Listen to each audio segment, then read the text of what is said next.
I know you guys had to kind of get rushed through like the back of hotels, through restaurants and kitchens, and because once the bus pulls up, everyone's there. I mean, what was it? What were some of the crazier stories that you remember from just the travel and that kind of that scene in August and September? Well, you know what the craziest thing was? When batting practice happened, well, it was a packed stadium just to watch batting practice of Mark McGwire. That was the frustrating part for me because Mark would hit these bombs out of stadiums and way out. And then when he walks out of the cage and I walk up, everybody's booing me. So it got kind of frustrating, to be booed during batting practice. But no, it was just amazing, man, the impact that home run contest had. Him and Sammy Sosa, two good guys, two good teammates, guys like them. It was fun, man. It was a different experience, though. Like you said, going to hotels, everybody's trying to be a part of Mark's history with everything trying to get signed. And it was just a packed house, man. Mark had to sneak around all the time. Did you guys have to sneak with him, or was it more, hey, let's get Mark in and then we'll go pick up our keys and fall asleep? Yeah, that's the way it was. We wanted to make sure Mark was all right. Nobody was, crazy enough to do anything stupid. And so we were kind of policing for Mark. How hard was it? Because I know Mark did not like that spotlight, and he pretty much owned it. He said, listen, I don't want to be part of it. I want to talk about the team. And how hard was it watching from afar to see that that you knew that this guy isn't just here to show off and hit home runs. He wants to win, but that spotlight's going to hit you anyway. Well, that was the great thing about Mark and the whole process. He didn't like the spotlight. He just wanted to play baseball. And he had a special talent and gift that many didn't have, that being able to hit for that type of power. He wanted us to understand, first and foremost, that it's about baseball. He didn't want the spotlight, but we knew what was going to happen. And again, he's always looking out for us, our comfort level. And he was always communicating, man, hey, I'm going to take these interviews outside, guys. I don't want them near your locker and blase. He was that type of humble guy that looked out team first.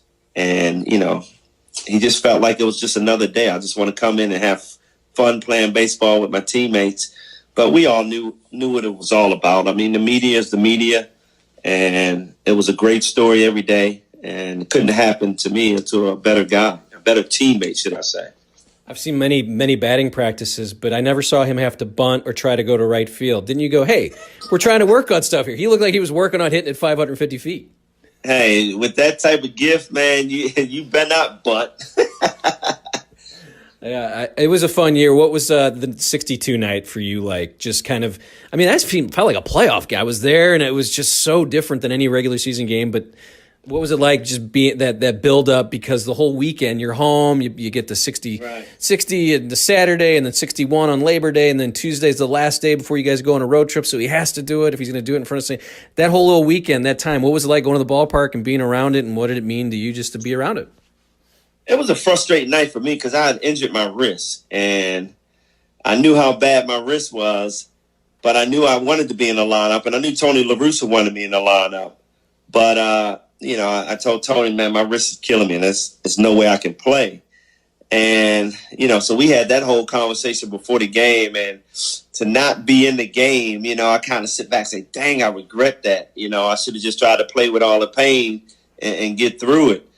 But, you never know when he's going to do it. But I was happy to see him do it that night in St. Louis in front of the home fans. And with Sammy Sosa there, God, it didn't get any better than that, man. To see him and Sammy hug, to see him hold his son up, man, to do the old fist punch in the stomach. It was a great night, man. Great night for St. Louis to be a part of history then. Yeah. I want to ask you about Mark McGwire because this was a big documentary that came out, and I know you did some interviews. What was it like when he showed up for this team in '97, and you getting to watch him do his thing and see kind of the beginnings of him chase 62 in 97, and then in 98 be part of it as you give up one of those bombs. What was it like when he showed up and just kind of seeing him do his thing at batting practice? Because it wasn't that big a deal in 97. He did get the 58. Obviously, the next year was the big year where it was just everybody was around. What did you get to see him as a teammate? The way I know you came back in 2000, he was here in 01. But at the heart of it, was there a lot going on where you'd never seen anything like it? And then again, pitching to him in 98 and giving up a 500-foot bomb? Yeah, thanks, man. I appreciate it. Actually, that home run, I was talking about it with Buster Olney. So you're in good company. And I told him that home run may be in the shortest home run other than his 62nd home run that just barely cleared that line drive. But guys were literally amazed. Teammates, every major league player is good, but he was on a different scale. And so we even would go out to watch him take BP. And I think as a major league player, when the organization goes above and beyond and they go out and get players and they're trying, you're like, okay, they're trying to help us win. In 02, Will Clark showed up. I know we just lost a really tough game in Montreal, and Jocketty walked in. He said, I know it stinks. We just had a tough game. We just traded for Will Clark. He's going to meet us. And everybody was fired up because they're like, the organization wants us to win, and they're going to put those pieces together. So it was like that with Big Mac. He was just so much fun to watch. It was just everybody that saw him obviously would know it's like home run derby and BP, and it was just so much bigger and majestic than anybody else that would take swings. I did give up a home run in 98. First time I ever faced him. I faced the Cardinals in St. Louis after I went to the D-backs and my contract fell through, and I was so sad. I ended up in Arizona, and it turned out fine, but I wanted to be a Cardinal. And so I faced him in St. Louis. It was a doubleheader, and he didn't play the second game that I started. So I faced him in Arizona, and the first time I faced him, 3 fastballs, third one swung through it, and I'm like, okay, I got him. I got enough to get it by him. Next time, bases loaded, didn't get it by him, grand slam. Ball that almost hit the roof, and then it made it out. So he was a fun guy to watch. He was very prepared. He knew what hitters were going to try to do to him. He was fairly disciplined, didn't go out of the strike zone a lot for a big slugger. And even in 98, like I said, I was in Arizona, but the Cardinals would be playing. We'd be getting done with batting practice because we were 2 hours different and in time. And it was just fun to watch. Everybody wanted to know what he and Sosa were doing. And I gave up a home run to both of them, so I was impartial. But I helped them get to their number, and that home run chase was super fun. Obviously, we know a lot more about what guys were doing and all of that. And, guys do what they are going to do. I played the game clean, which was great, and a lot of guys did. A lot of guys didn't. But those two guys were phenomenal hitters. They were phenomenal sluggers, just like Bonds.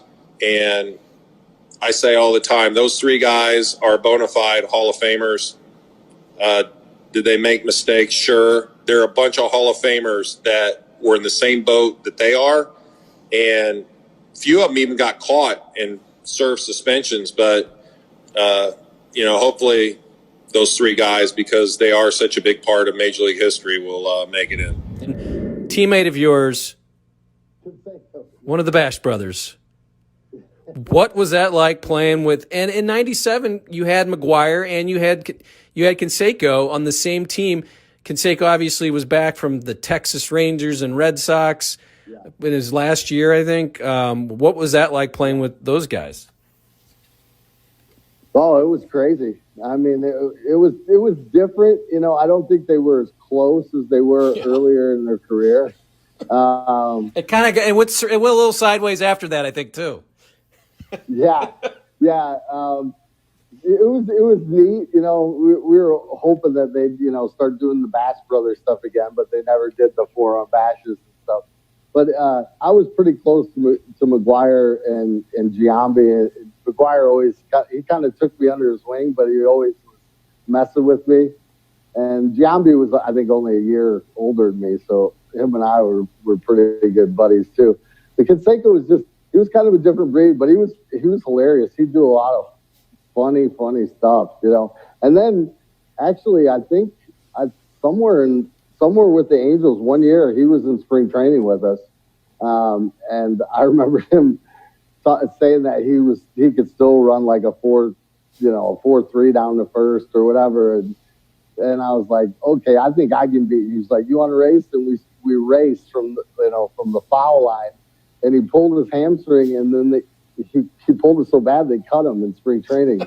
So that was the last. I don't know if he ever played again after that, but he always had some kind of business proposition too. Like he was going to start a financial management company, or he was something. I'm still friends with him on Facebook.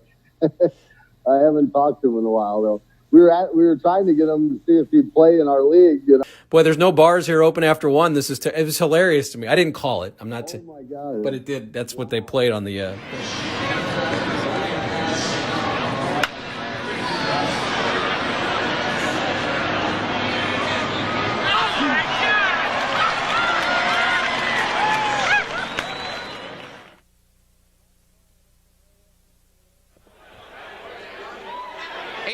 p.m. Mark McGwire hits it, and we're with Mr. DeWitt, and boy, you got to be excited about this. Unbelievable moment. It's just almost hard to believe. We knew it was coming, but when it does come, it's just so special. It's been great. If we can get you to come in, Mr. Hunter. Both you guys took over in '96. I don't think you knew what you were getting into, did you? Well, I sure did, and I'll tell you that. You couldn't have known you were going to get into something as historic as this. It's once in a lifetime, and it's beautiful. What were you guys thinking when you saw that liner just going up and up? I mean, all right, buddy. But you saw it going up. Did you think it was going out? Well, I just kept looking to see if I was going to see it again off the wall or off the face of the wall, and it didn't reappear, so that's when we knew it was gone. And you guys are sitting around the Maris kids. How did they react? Obviously, they look very happy. Actually, we're just over talking to Mark McGwire's parents and congratulating them and seeing them. We've got to go over and talk to the Marises next. Thank you very much. The Cardinals owner's very excited. Look at baseball today, and you see Griffey and Frank Thomas trying to attempt to get Roger Maris to 61 home runs. Do you think any two teammates will have the same year as you guys had in '61?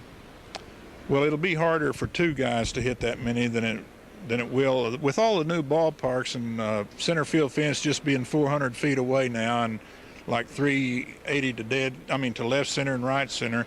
I think, and as big as these guys, these kids are great athletes. I mean, like Frank Thomas, I interviewed him one time when I quit the Yankees. I was doing some TV, and I interviewed him. I was asking him a question. I had to hang the mic up to him, so I felt like a little leaguer, really. These guys like Griffey, Bonds, Thomas, those guys are great athletes, and it wouldn't surprise me to see somebody break it. Last question, do you think there might be... How does it feel sitting there with your bat next to Roger Maris's bat? Well, as I went over to the box and talked to Roger's kids, I told them today when I met with the Hall of Fame, they pulled out Roger's bat that when he hit his 61st home run, and I touched it. I touched it with my heart. Now I can honestly say that my bat will lie next to his, and I'm damn proud of it. Okay, here.